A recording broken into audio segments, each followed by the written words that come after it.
15 अप्रैल के दिन ताजा मंत्री बनी आतिशी मार्लेना अचानक मीडिया के सामने प्रकट हुई और बड़े ही नाटकीय अंदाज में ऐलान किया कि आज से बिजली सब्सिडी बंद। आज से दिल्ली के 46 लाख लोगों को बिजली सब्सिडी नहीं मिलेगी। वजह ये कि एलजी साहब ने सब्सिडी वाली फाइल रोक ली है। बस फिर क्या था, अरविंद केजरीवाल सहित आम आदमी पार्टी के नेता, मंत्री और सभी यही प्रोपेगेंडा करने लगे कि एलजी ने फाइल रोक दी है। अब एलजी वीके सक्सेना ने इस मामले पर अरविंद केजरीवाल को पत्र लिखकर कहा कि या तो वे आरोपों पर सबूत पेश करें या फिर कानूनी कार्रवाई झेलें। मतलब कि एलजी पर आरोप लगाकर अरविंद केजरीवाल, आतिशी मार्लेना और आम आदमी पार्टी के दूसरे मंत्री मुश्किल में फंस गए हैं।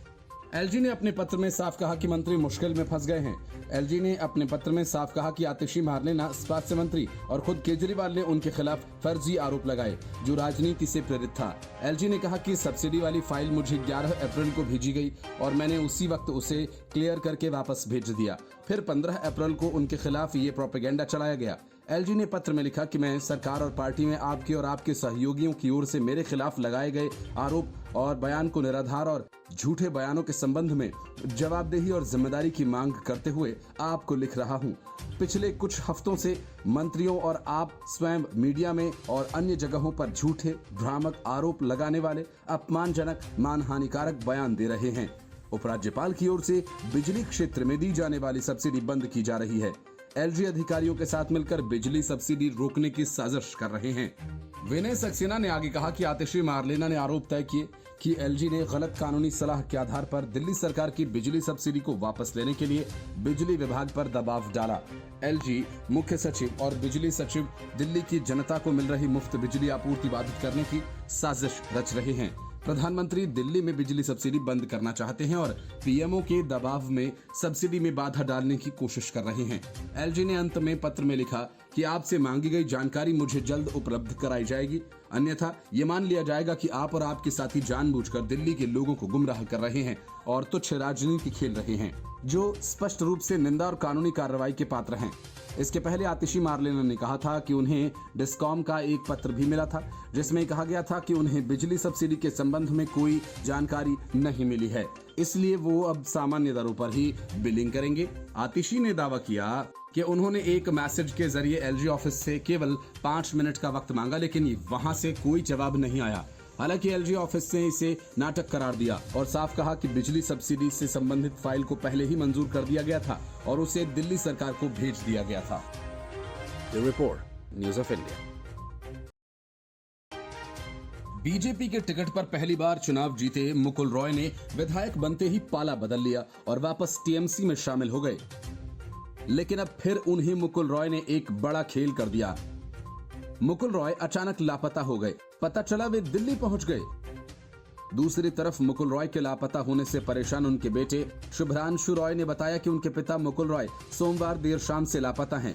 उन्होंने कहा कि वे अपने पिता से लगातार संपर्क करने की कोशिश कर रहे हैं, लेकिन बात हो नहीं पा रही। मुकुल रॉय सोमवार शाम को इंडिगो की फ्लाइट से दिल्ली के लिए रवाना हुए थे। शुभ्रांशु रॉय ने जानकारी देते हुए बताया था कि सोमवार की शाम को उनके पिता मुकुल रॉय को कोलकाता से दिल्ली की इंडिगो फ्लाइट लेनी थी। फ्लाइट रात 9:55 पर दिल्ली पहुंच गई, लेकिन उनके पिता का कुछ भी पता नहीं चला। टीएमसी नेता के करीबियों ने कहा कि मुकुल रॉय सोमवार शाम को दिल्ली के लिए उड़ान भरने वाले थे। उनके एक करीबी सहयोगी ने कहा कि हमें केवल इतना पता है कि वह रात करीब 9 बजे दिल्ली एयरपोर्ट पर उतरने वाले हैं, लेकिन उनका अभी तक कोई पता नहीं चल सका। सूत्रों का कहना है कि रविवार को रॉय और उनके बेटे के बीच कहासुनी के बाद से नेता लापता हो गए थे। मुकुल रॉय, जो अपनी पत्नी की मृत्यु के बाद स्वास्थ्य संबंधी बीमारियों से पीड़ित थे और हाल ही में फरवरी में अस्पताल में भी भर्ती हुए थे। मुकुल रॉय के बेटे ने कहा कि परिवार ने हवाई अड्डे के पुलिस के अधिकारियों के पास शिकायत दर्ज कराई है, लेकिन पुलिस के सूत्रों ने कहा कि अब तक कोई औपचारिक शिकायत नहीं मिली है। माना जा रहा है कि शिक्षक भर्ती घोटाला में बेटे शुभ्रांशु रॉय का नाम आने के बाद से मुकुल काफी बेचैन थे। संभव है कि वे इसी वजह से दिल्ली आए हों। 2017 में पार्टी नेतृत्व के साथ मतभेदों के चलते मुकुल रॉय टीएमसी से इस्तीफा देकर भाजपा में शामिल हो गए थे। उन्हें भाजपा का राष्ट्रीय उपाध्यक्ष बनाया गया था।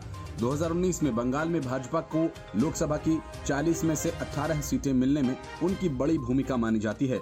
2021 के विधानसभा चुनाव में वे कृष्णानगर उत्तम सीट से विधायक चुने गए, लेकिन भाजपा चुनाव हार गई और इसके बाद मुकुल रॉय अपने बेटे शुभ्रांशु के साथ तृणमूल कांग्रेस में शामिल हो गए।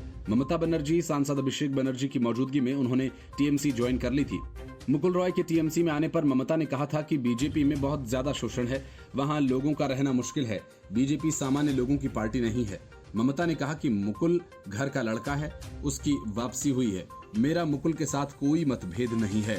सीएम ममता बनर्जी ने कहा था कि उन्होंने टीएमसी के साथ गद्दारी की है, उनको पार्टी में नहीं लेंगे, बाकी लोग पार्टी में आ सकते हैं।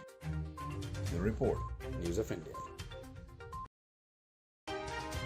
दावों और अटकलों के बीच कई दिनों से चल रही एनसीपी के टूटने की खबरों पर मुहर लगने का वक्त करीब आ गया है और जल्द ही बड़ा सियासी उलटफेर होने वाला है। सूत्रों का कहना है कि एनसीपी के 53 विधायकों में से लगभग 30 से 34 विधायकों ने अजीत पवार को भाजपा के हाथ से हाथ मिलाने और शिंदे फडणवीस सरकार का हिस्सा बनने का समर्थन दे दिया। जिन नेताओं का अजीत पवार को समर्थन है उसमें प्रफुल्ल पटेल, सुनील तटकरे, छगन भुजबल, धनंजय मुंडे जैसे प्रमुख चेहरे शामिल हैं। प्रदेश एनसीपी अध्यक्ष जयंत पाटिल और जितेंद्र अवध बीजेपी से हाथ मिलाने के पक्ष में नहीं हैं। अजीत पवार गुट के नेताओं के समूह ने शरद पवार से मुलाकात और उन्हें सूचित किया कि विधायक भाजपा के साथ गठबंधन करने के इच्छुक हैं। हालांकि शरद पवार ने बीजेपी शिंदे के साथ गठबंधन करने से इनकार कर दिया। शरद पवार ने संजय राउत से कहा, अगर लोग जाते हैं तो वे विधायक होंगे, वे व्यक्तिगत रूप से विधायक के रूप में जाएंगे, पार्टी नहीं जाएगी। विधानसभा में संख्या बल देखा जाए तो शिंदे बीजेपी गुट इसमें भारी है, लेकिन लोकसभा के लिए अगर अजीत और एनसीपी रैंक में शामिल हो जाते हैं तो ये एनडीए के लिए क्लीन स्वीप हो सकता है। लोकसभा सीटों के लिहाज से महाराष्ट्र यूपी के बाद दूसरा सबसे बड़ा राज्य है, जहां 48 सीटें हैं।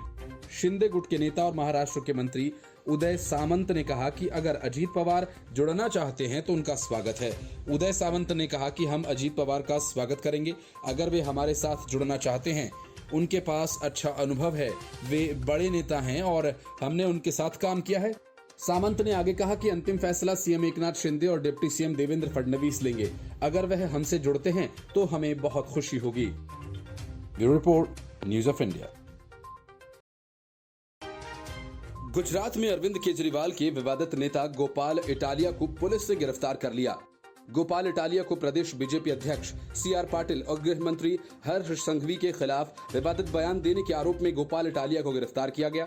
इसको लेकर दिल्ली के मुख्यमंत्री अरविंद केजरीवाल ने बीजेपी पर कटाक्ष करते हुए कहा कि गुजरात में आम आदमी पार्टी के प्रदर्शन से भाजपा बौखलाई हुई है। अरविंद केजरीवाल ने ट्वीट के जरिए बीजेपी पर निशाना साधते हुए कहा कि गुजरात में आम आदमी पार्टी ने शानदार प्रदर्शन किया और इससे बीजेपी इस कदर बौखला गई है कि अब हमारे गुजरात के नेता गोपाल इटालिया को गिरफ्तार कर लिया गया है। बीजेपी का अब बस एक मकसद है, किसी तरह से आम आदमी पार्टी को खत्म किया जाए। एक एक करके सबको जेल में डालेंगे ये लोग। अरविंद केजरीवाल के इस ट्वीट पर लोगों ने सोशल मीडिया पर टिप्पणियां करना शुरू कर दिया। एक यूजर ने लिखा कि गुजरात में आम आदमी पार्टी का प्रदर्शन उतना ही शानदार है जितनी शानदार आपकी ईमानदारी है। एक दूसरे ट्विटर हैंडल से गुजरात चुनाव पर आम आदमी पार्टी को मिली 5 सीट का जिक्र करते हुए चुटकी ली गई। एक यूजर ने तंज कसते हुए लिखा कि शानदार तरीके से 128 उम्मीदवार की जमानतें जब्त हुई। मुख्यमंत्री पद के उम्मीदवार इशुदान 19,000 मतों से हारकर जनता ने उनको घर भेज दिया और हिंदू धर्म को अपमानित करने वाले आपके गोपाल इटालिया की 64,629 मतों से शानदार हार हुई थी। एक अन्य यूजर ने कहा कि 5 सीट शानदार प्रदर्शन होता है, पढ़े लिखे केजरीवाल से आज पता चला।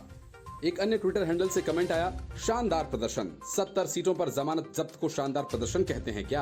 आपको सीबीआई पूछताछ के बाद हर जगह सिर्फ जेल ही दिखाई दे रही है। इटालिया ने अपने सहकर्मी मनोज सोरठिया पर अगस्त 2022 में सूरत में हुए कथित हमले के बाद वीडियो अपलोड किया था। वीडियो मैसेज में इटालिया ने पाटिल और संघवी के बारे में कथित तौर पर कुछ आपत्तिजनक शब्दों का इस्तेमाल किया था और कहा था कि सोरठिया पर हुए हमले को भाजपा के गुंडों ने अंजाम दिया। मामले की जांच सूरत अपराध शाखा कर रही है, जिसने इटालिया को गिरफ्तार किया।